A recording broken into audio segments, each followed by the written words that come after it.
শাম। এই যে হযরতে শাম বহু আগে ইন্তেকাল ফরমাইছেন, কবরবাসী হইছেন। হযরতে ঈসা ডাক দিয়া তাদের কবর থেকে তুলিয়া কইলা, শাম নূর ছেলে শামাচ্চা, ঠিক আছে, আমি তোমার ডাক যখন দিলাম, প্রথম ডাক দিলাম তুমি সাড়া পাইলাম না, দ্বিতীয় ডাক দিলাম সাড়া পাইলাম না। হোসেন ঈসা, ও শাম হোসেন, তুমি এখানে তো দেরি করাই। ও সময় হইলা আপনি যখন ডাক দিছো, আমার বড় চিন্তা হইছে, মনে করছি কিয়ামতের ডাক পড়ে গেছে। হযরতে শামে কবর দেখিতাম, খুব বেশি চিন্তা করতাম ময়দানে মাহশর। এর জন্য হযরতে শামে আবার প্রশ্ন হইল, শাম হোসাইন, তোমার মাথার চুলগুলা সাদা হইল কেন? বলে একমাত্র খালি চিন্তা আল্লাহর দরবারত গিয়া হাজির হইতাম। কথা চিন্তায় দরদরাইয়া খাবারে হোসেন বলে কিয়ামতের চিন্তায়। হোসেন দেবা শাম কবরের মধ্যে কতদিন তাকিয়াছো? বলে ৪৫০০০ বছর হয়ে গেছে। বলে কবর সম্পর্কে আমার হোসেন, কবরের মধ্যে কি অবস্থা চলে আমার খবরের হালত সম্পর্কে হোসেন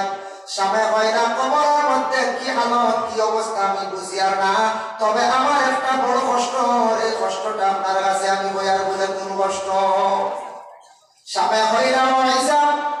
আজ থেকে ৪৫০০০ বছর আগে আজরাইল যখন আসিয়া টান মারি আমার জানটা যখন বাইর করিয়া নিসলা, নেওয়ার সময় আমার শরীরের মধ্যে যে গাইলা হইল, যে বেদনা হইল, এই গাইলা এই বেদনা কখনো পর্যন্ত আমার শরীরের মধ্যে রয়ে গেছে। মুসলমান, আমাদের চিন্তা করা দরকার, ৪৫০০০ বছর আগে শামার জাহানটা আজরাইলে টান মারিয়া বাইর করিয়া দিতে এত কষ্ট হয়েছে, বেদনা হয়েছে, কবরের হালত হইতরা কখনো পর্যন্ত সেই বেদনাটা রয়ে গেছে গিয়া। শরীরে যদি একটা সার ঢুকে, এটা বাইর করতে কতটুকু দুঃখ লাগে, কষ্ট লাগে, এটা আপনার আমার চিন্তা করা দরকার। আজ একদিন করাই তো খাই দো, একদিন আজরাইলে আপনার প্রত্যেকের জানটা বাইর করিয়া দিবা, নিতে সময় বাবা আপনার আমার কতটুকু কষ্ট হইব চিন্তা করা দরকার। মানুষের যে সময় জানটা যখন আজরাইলে যখন টান মারি বাইর করিয়া আনে, মানুষ তখন কি হইলা? বলে মৃত ব্যক্তি, মুর্দা মুর্দা ব্যক্তি দুনিয়ার জমিনে যদি ওসিয়ত যদি করিয়া দেন, বলে আমার অমুক সাহেব,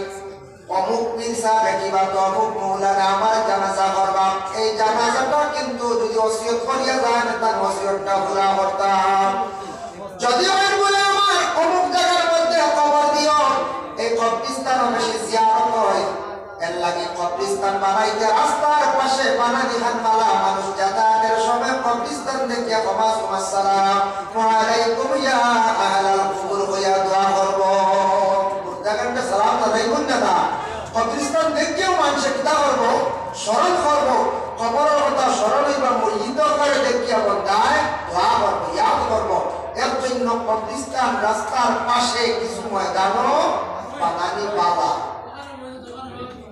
আজকে যদি আমি কোন কবর দেখার পরে মসজিদের লাগি যদি দোয়া করি, আমি ওই যে একদিন বাবা কবরবাসী আমার লাগি ওলা দোয়া করবা। যার জন্য বিশেষ করিয়া মুসলমান প্রত্যেকে আমরা কবরস্থান দেখার পরে, আজকে আমার বাবা নাই, মা নাই, কিংবা তো গ্রামের কোনো মুরব্বী মারা গেছ, যে কোনো আত্মীয় স্বজন প্রতিবেশী মারা গেছ, যে বাবা যারা কবরবাসী হয়ে গেছেন, আমি একদিন এইভাবে কবরবাসী হইব হইয়া আমি এই মসজিদগুলোর লাগি বিশেষ করে আমি দোয়া করতাম। আমি যদি দোয়া করিয়া থাকি, জিয়ারত যদি করি, কিংবা আমার আওলাদগুলোরে যদি জিয়ারত করা গান দেখায়া যায়, শিখায়া যায়, আমি কবরবাসী হওয়ার পরে আমার আওলাদগুলো বিরাট হলে আমার লাগি জিয়ারত করবা, আমার লাগি পড়াশোনা করবা, দোয়া করবা। আমি যদি বিলকুল কবরস্থানে যাই না, মসজিদের স্মরণ করি না, বাবা মরার ডেইটো পড়াশোনা করি না, মা মরার ডেইটো পড়াশোনা করি না, কিংবা তো ডেইটো আসুন না, বছরে একদিন মা এবং বাবার জন্য হিসাবে সোয়াব হিসাবে পড়াশোনা করি না, যদি আমি কোরআন খতম সারা বছর একদিন করাই না, আমার ওরা দেখতো না, জানতো না, বুঝতো না, তারা ঈদে একদিন বুঝতো না, তার বাবা মারা যাওয়ার পরে হইতো না বলে আমার বাবার লাগে আমি কিছু পড়াশোনা করাই। আর আমি যদি করি, এগুলা যদি আদায় করিয়া যাই, আওলাদকে দেখে শিখবো, হইব না না হইছেন বলে আমার বাবার তোরা দেখছি, আমার দাদা দাদি সাড়ে ৬ বছর হইব না না হয়ে যায়, যে আমরা এগুলা জারি করতাম না না হয়ে যায়, জারি করতাম ইনশাল্লাহ আপনারা আছে। তবু আমি হইয়া বিশেষ করে মসজিদ দেখা মাত্র কবর দেখা মাত্র এখানে আদত করতাম আমরা আমলের জিন্দেগি করতাম আসসালাম আস্তা দোয়া যদি হয় আসসালামু আলাইকুম ইয়া আহলাল কবর হাঁটি হাঁটি পড়িয়া লাগবো আর যদি সম্ভব হয় 3 মর্তবা আল্লাহ শরীফ পড়িয়া হবা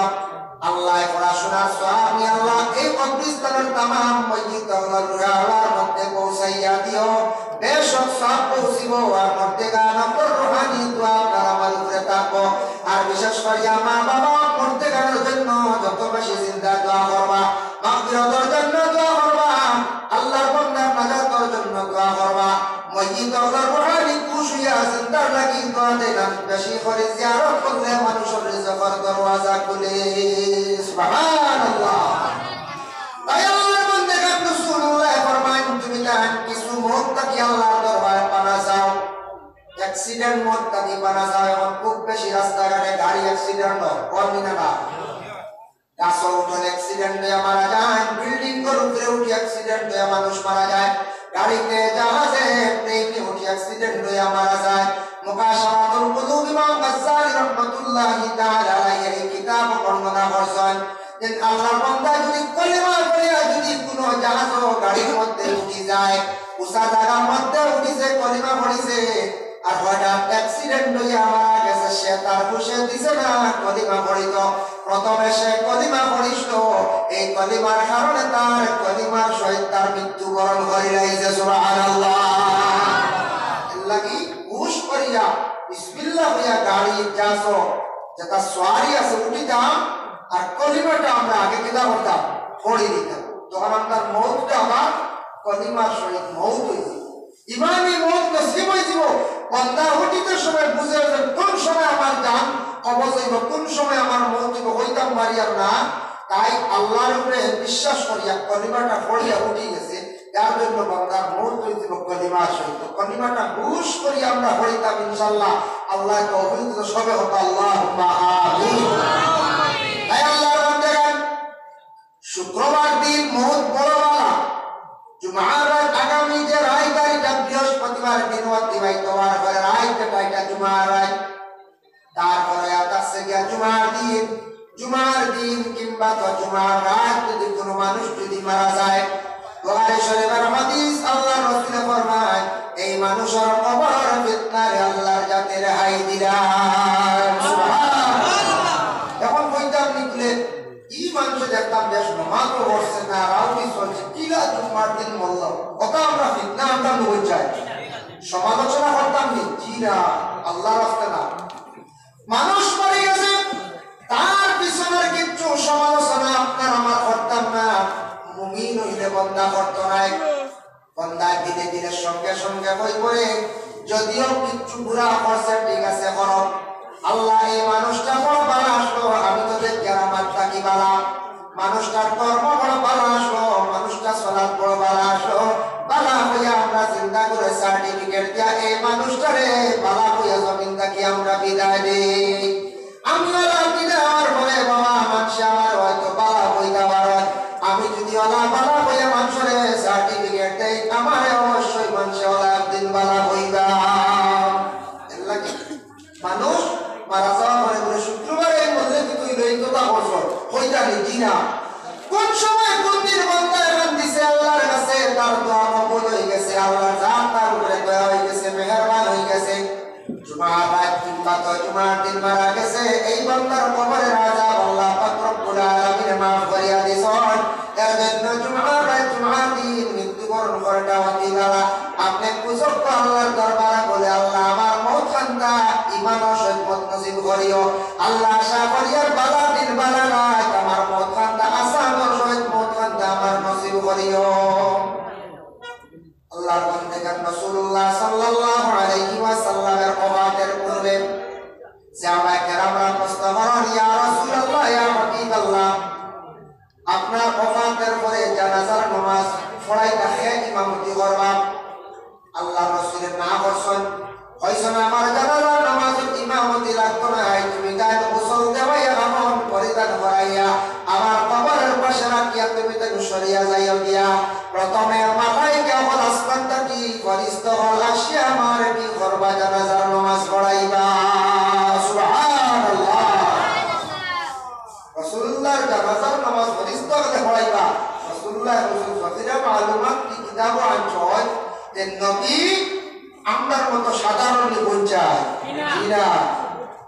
যে নবীর জানাজা ফরিস্তা হল জানাজা এর শরীক হইছিল যে নবীজির ইমামতি করছে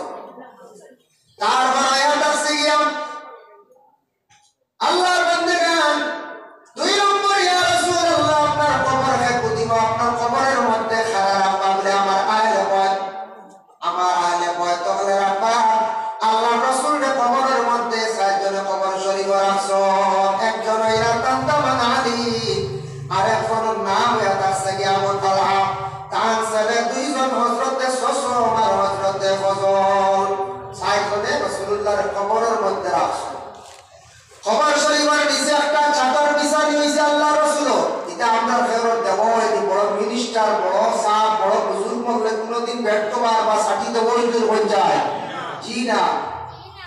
রাসূলুল্লাহর কবর শরীফের নিচে একটা চাদর বিছাইয়া দেব হইছে হযরত সাকরাত রাদিয়াল্লাহু তাআলা আনহু কইলাই আমার একটা চাদর আছে অতি সুন্দর অতি ভালো এই চাদরটা আমার ব্যবহারকৃত এই চাদরটা বিশেষ করে নাজরানি দেশের বানায় নাজরানি চাদরটা আসলো আল্লাহ রাসূল দুজানের বাদশা সাইয়্যিদুল মুরসালিন এই নবীর নিয়া কিভাবে আমরা মাটির মধ্যে রাখতাম রে